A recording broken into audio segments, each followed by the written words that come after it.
nossas compras elas são feitas acompanhando o cronograma da obra.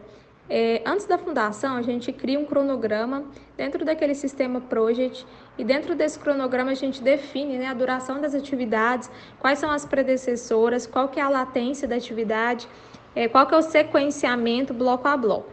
Todos os meses esse cronograma ele é replanejado para a gente acompanhar bem realmente qual que é a necessidade da obra.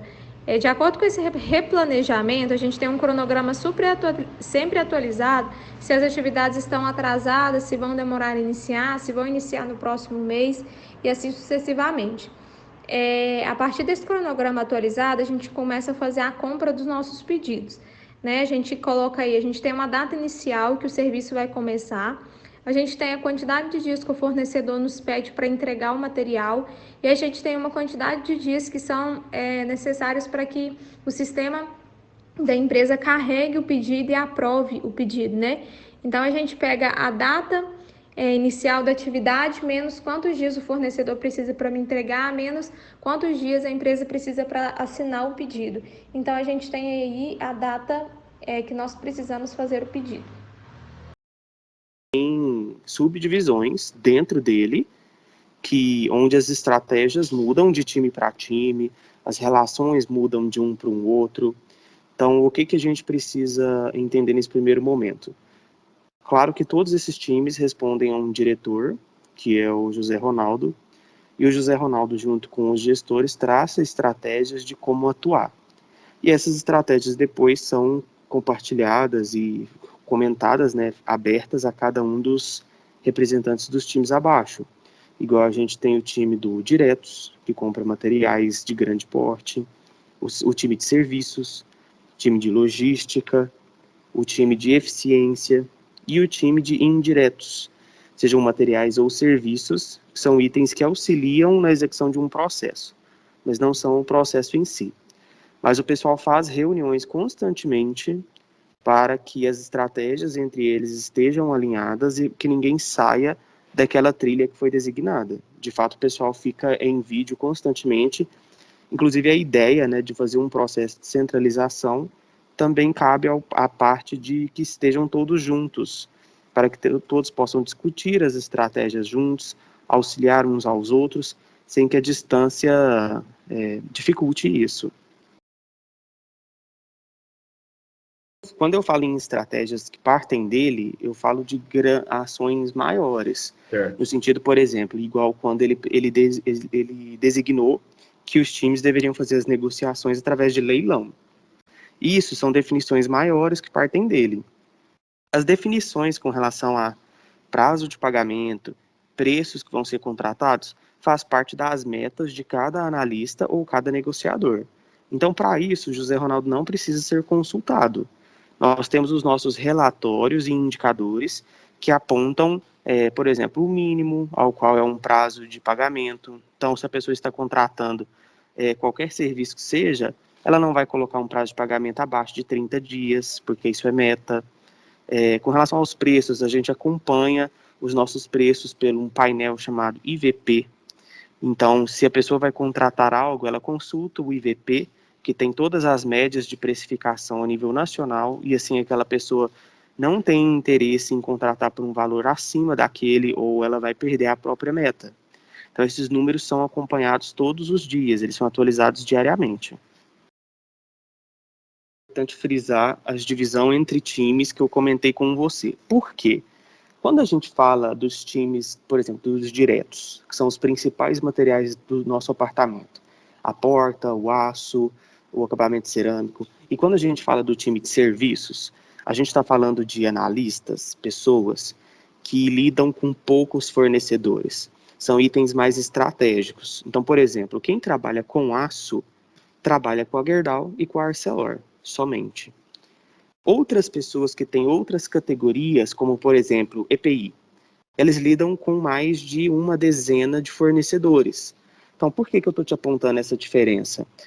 As pessoas que lidam com menos fornecedores, que são aqueles materiais e serviços mais estratégicos, eles têm uma relação mais direta e mais aberta com os fornecedores.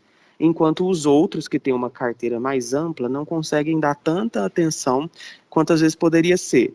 Fica aquela coisa apenas de um contato estritamente profissional. Com relação ao pessoal que lida com poucos fornecedores, eles desenvolvem, de fato, parcerias, é uma coisa melhor desenvolvida, é uma conversa melhor elaborada. Tanto é que alguns fornecedores, eles confiam tanto na MRV que eles abrem as tabelas de preço deles, com relação aos custos deles, o que eles estão obtendo de lucro. Então, essas pessoas que são mais estratégicas, elas até têm como missão a questão de se estreitar os laços com os fornecedores e se tornar mais íntimos deles de fato. Mas não são todas as categorias que conseguem fazer isso, né? Aquelas pessoas que lidam com categorias que não são tão estratégicas, elas não têm uma relação tão direta com os fornecedores, eles são acionados, de fato, somente quando necessário. Ah, não, beleza, obrigado. Deu para ficar claro aí como que é essa relação e como que a gente está, assim, que a maioria das empresas, né, que são nossos fornecedores, tem uma transparência boa com a gente. Aí minha terceira pergunta para você seria como que é feito... Só complementando aqui rapidinho, mas a MRV é muito transparente com os fornecedores de uma forma em geral, né? Até com relação a depois que a gente fala de contratação, né? Com relação às medições, com relação ao pagamento deles, tanto é que existe o portal do fornecedor, onde ele tem uma certa independência para acompanhar os pagamentos dele, acompanhar se está tudo certo, né? Então tem isso aí como uma ferramenta para auxiliar eles também. Então, ótimo, que lá já consegue ver, né, prazo de pagamento e tudo mais, né? Uma coisa que facilita para os pequenos e possivelmente para os grandes também, né? Que é uma quantidade maior. E como que essa relação, como que a gente compra para o Brasil todo, imagino que a gente consegue melhores preços do que nossos concorrentes, né?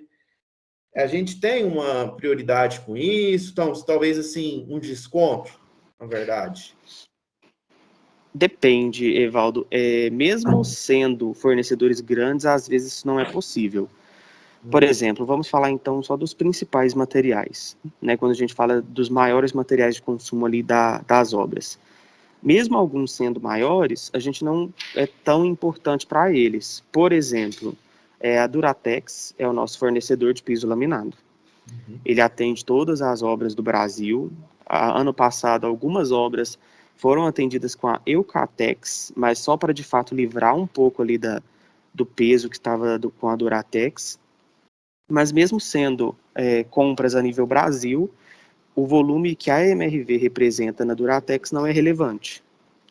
Nós somos menos de...